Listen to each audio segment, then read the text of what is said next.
ఇప్పుడే కొండని చెట్ల వేరున ఉంచబడి ఉన్నది. మంచి ఫలములు ఫలించని చెట్టు ఏమవుతుందట? నరకబడి అగ్నిలో వేయబడును అంటున్నాడు. అంటే చెట్లు ఎవరన్నమాట? చెట్లు అనగానే మనమే. చెట్లు అనగానే ఎవరట? మనం చెట్లు. మనం ఏ ఫలాలు అయితే చెట్లు ఫలాలు తింటున్నామో ఆ చెట్లనే ఊహించకూడదు. మనం చెట్లయితే దేవుడు అంటున్నాడు, హృదయపు గర్వమును బట్టి నిన్ను నీవు మోసం చేసుకుంటావని. ప్రతి మనిషి కూడా హృదయపు గర్వమును బట్టి మోసపోతాడు.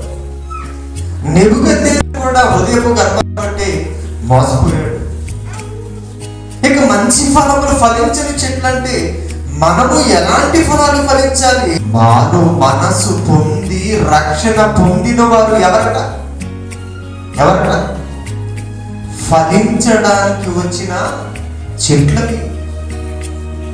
క్రీస్తుని గురించి విని క్రీస్తుని స్వరక్షకునిగా స్వీకరించి యేసుక్రీస్తు గారి నామమున పాపక్షమాపణ నిమిత్తము బాప్తిసము తీసుకున్న వారందరూ కూడా రక్షణ అనే వస్త్రాన్ని తొడుగుకుంటే, వీరందరూ రక్షణలోకి వచ్చిన వీరందరూ కూడా ఎవరట?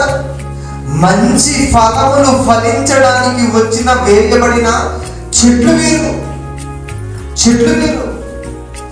ఆ చెట్లట మారు మనసుకు తగిన ఫలాన్ని దేవునికి ఇవ్వాలట.